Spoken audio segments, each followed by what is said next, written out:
कुछ बातें सुन के जाना और कुछ बातें लेकर जाना, आओ सब मिल बैठो प्यारे राम कथा सुन कर जाना। कुछ सुनना है और कुछ जो सुना है उसको यहाँ से लेकर जाना है। भगवान भोलेनाथ बार बार देखिए, जीवन में कभी भी अगर किसी व्यक्ति के माध्यम से आपको इतना सा भी सुख मिला हो तो उस व्यक्ति का जीवन भर उपकार मानना चाहिए, भूलना नहीं चाहिए। हमारा क्या स्वभाव है, अगर कोई व्यक्ति हमारे लिए 10 बार अच्छा कर दे और 1 बार मना कर दे तो हम 10 पे भी पानी डाल देते हैं। क्या फायदा, साफ मना कर दिया। तो भैया ये नहीं होना चाहिए। जीवन में किसी जिसके भी माध्यम से अगर आपको अल्प सुख भी मिला हो उसका धन्यवाद करिए, उसका उपकार माना जाए। और अगर कोई निंदा भी करे ना तो हमारे संत जन तो कहते हैं भैया निंदक नियरे राखिए आंगन कुटी छवाए। अगर कपड़ा मैला हो जाता है ना तो उस कपड़े को साफ करने के लिए हमें साबुन या सर्फ लगता है, प्लस पानी लगता है और उससे ज़्यादा मेहनत लगती है एक कपड़े को साफ करने में। पर ये जो निंदा करने वाले हैं ना, ये एक ऐसे सफाई करता होते हैं जो आपका कुछ भी नहीं लगता और सफाई यही कर देते हैं। ये आपको बताते जाते ये कमी है, वो ऐसा है, वो ऐसा है। जहां पर लगे कि हाँ ये तो बात सच है, ये मुझ में है, उसको सुधार लीजिए। आपका कुछ भी उसमें खर्च होने वाला नहीं है। पर समस्या कहाँ फंसती है? समस्या यहीं आके फंस जाती है, हमें अपनी कमी दिखाई दे तब ना। हमें अपनी कमी दिखती कहाँ है? बोलिए सियावर रामचंद्र की। एक बात बताइए, हंसना और गाल फुलाना ये दोनों चीजें एक साथ हो सकती हैं क्या? ट्राई कर लो, बैठे तो हो, खाली तो बैठे हो, एक बार हंस लो और इसी के साथ गाल फुलाओ, संभव है क्या? हंसब ठठाब फुलाऊब गालू, ये दोनों चीजें नहीं संभव। एक बार आप यदि हंस रहे तो दो अलग चीजें एक साथ नहीं हो सकती। जैसे वो 2 चीज एक साथ नहीं हो सकती, वैसे यहाँ पे भी 2 चीज एक साथ नहीं हो सकती। या तो आप बोल लो या तो हम बोलेंगे। हम दोनों बोलेंगे तो सुनेगा कौन? समस्या है ना। हम दोनों बोलेंगे तो सुनेगा कौन? या तो आप यहाँ बोल सकते हैं या तो सुन सकते हैं, 2 में से एक चीज होगी। अब ये आप सुनिश्चित करिए कि आप बोलो कि हम बोले। हम बोले तो आप चुप हो जाओ, सब लोग चुप हो जाओ। बोलिए सियावर रामचंद्र की। आप लोग ना भुलवा देते हो बोल बोल के। जब कुछ बोलने का क्रम शुरू होता है ना तो चाशनी देखिए, चाशनी का तार ऐसे चेक करते हैं ना। तार अगर एक बार टूट जाता है तो लाख ऐसे ऐसे ऐसे ऐसे ऐसे ऐसे करते रहिए, दोबारा जुड़ने वाला। सो भूल गया तो भूल गया। इसीलिए प्रार्थना करती हूँ आप सहयोग करेंगे तभी ना कुछ होगा काम। तो मैं निवेदन कर रही थी आप सभी से, भगवान शंभु ने मैया जी को कथा सुनाना प्रारंभ किया। देवी, निर्गुण निराकार ब्रह्म के विषय में आपने पूछा तो बिनु पद चलई सुनई, बिनु काना कर, बिनु करम करई, विधि नाना आनंद रहित सकल रस भोगी, बिनु बानी बक्ता बड़ जोगी।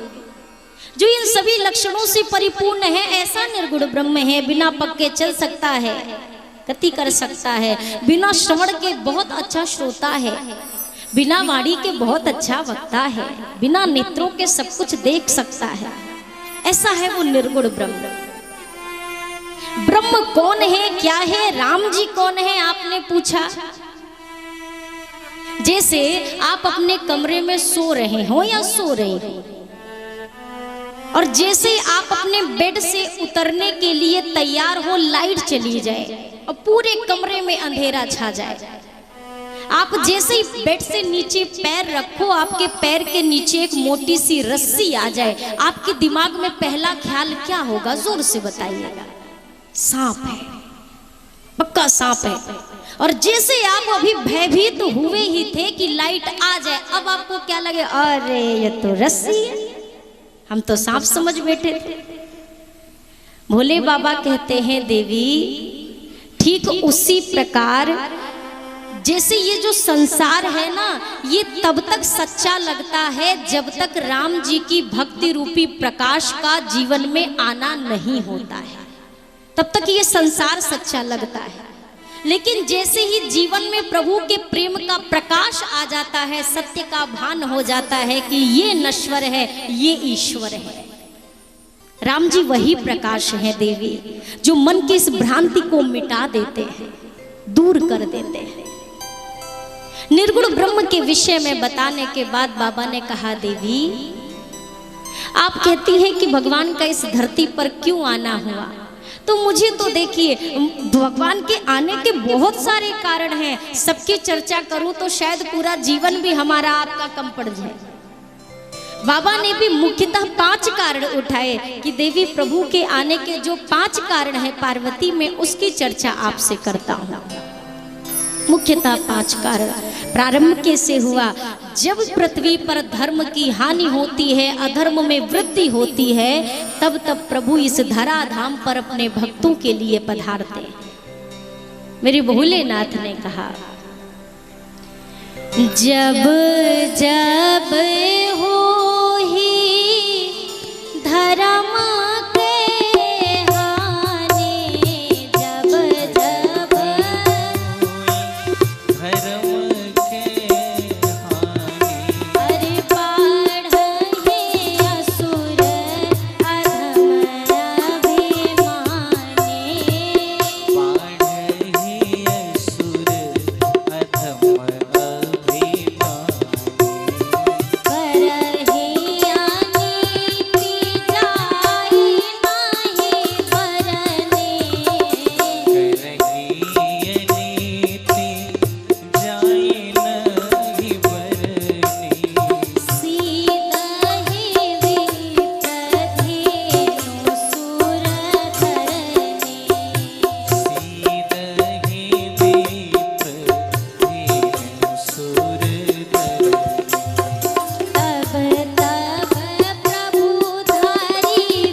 भगवान शंकर ने कहा, जब जब होई धर्म के हानि, बाढ़े असुर अधम अभिमाने, तब तब प्रभु धरि विविध शरीरा, हरहि कृपा निधि सज्जन पीरा।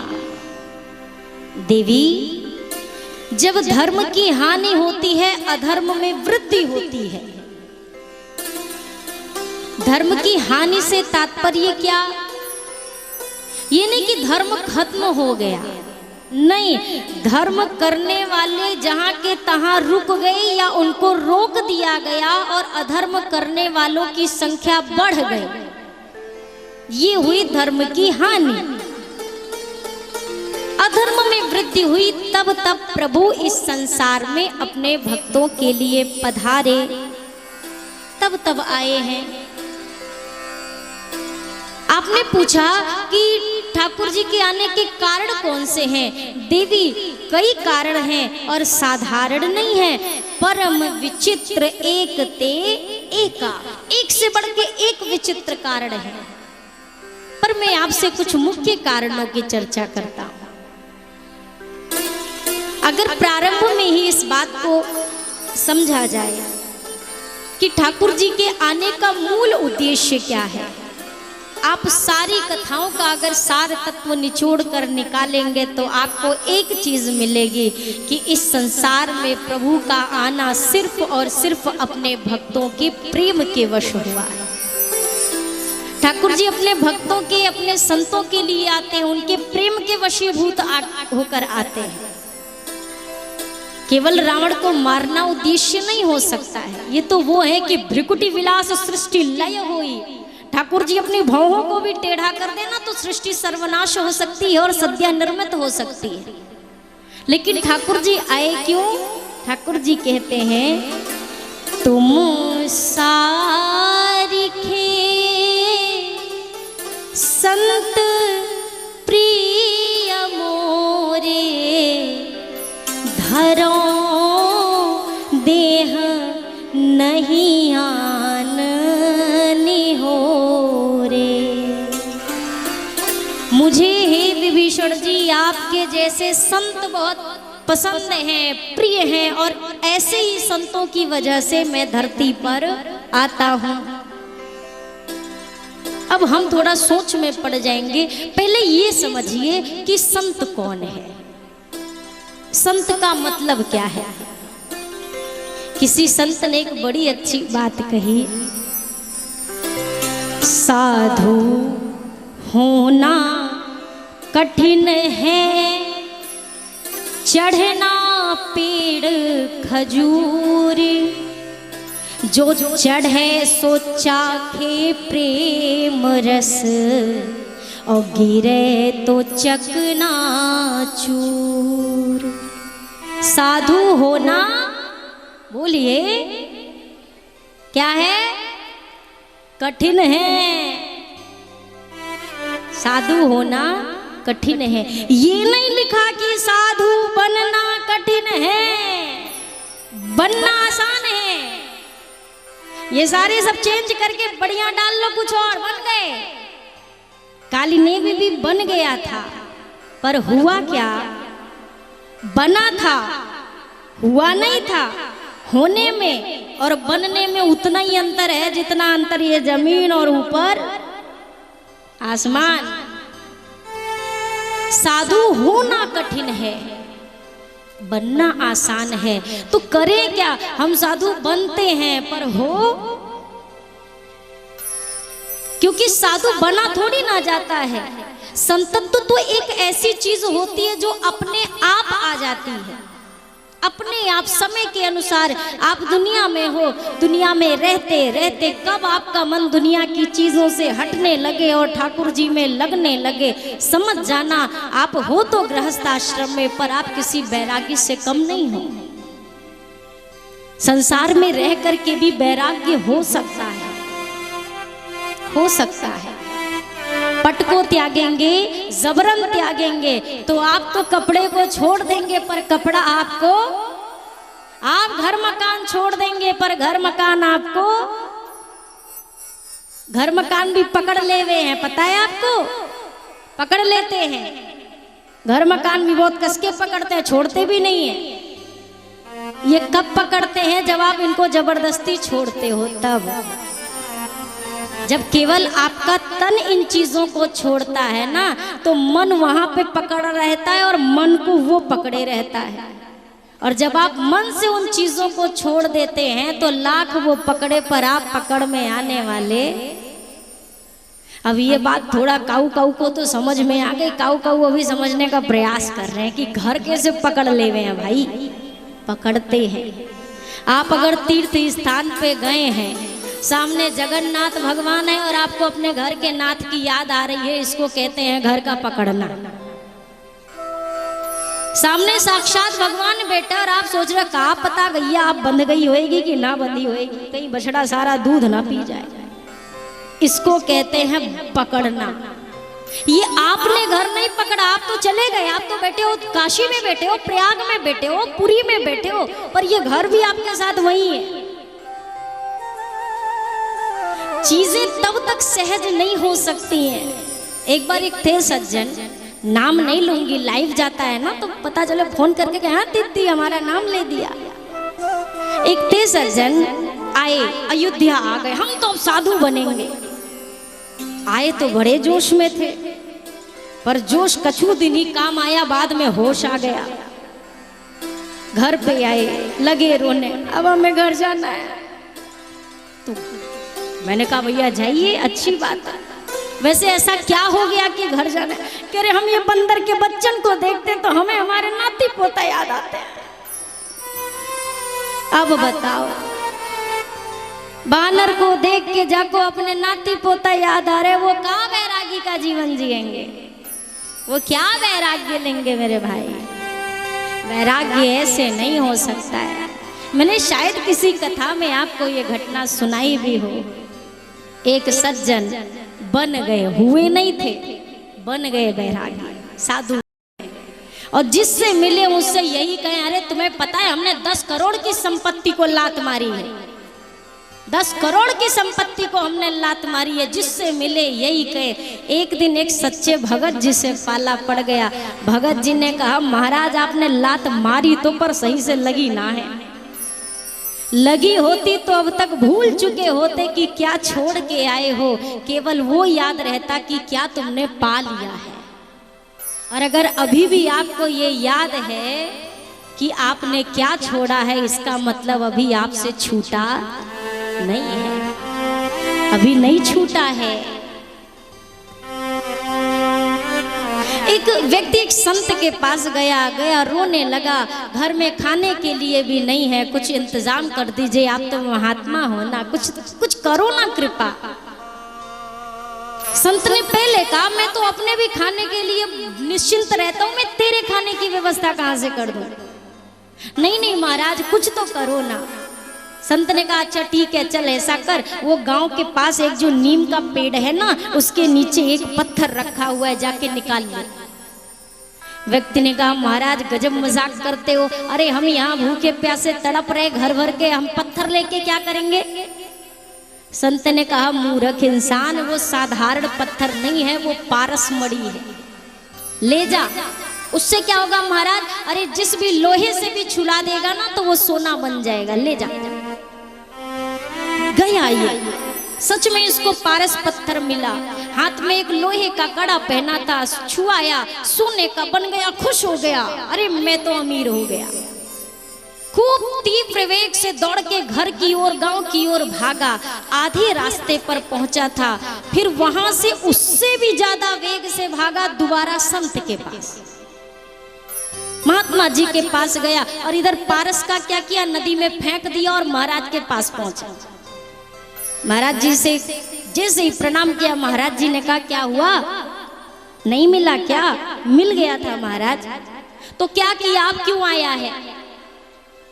महाराज वो पारस तो मैंने नदी में फेंक दिया, तो अब मेरे पास क्या लेने आया? अरे मूर्ख, वो पारस था, तेरी दरिद्रता दूर हो जाती, क्यों फेंक दिया तूने? उसने कहा महाराज अब मैं पारस लेने नहीं आया हूं, मैं आपसे अब कुछ और लेने आया हूं। क्या लेने आया है? महाराज जिस वस्तु को पाने के बाद आपको पारस पत्थर तक पाने की कामना नहीं रह गई, बस मैं वही मणि आज आपसे लेने आया हूं कि वो ऐसा क्या है आपके पास जिसको पाने के बाद आपके लिए पारस पत्थर भी निकृष्ट श्रेणी में आ गया, बस मुझे वो मणि दे दो, वो क्या है आपके पास? संत ने कहा वो और कोई मणि नहीं है,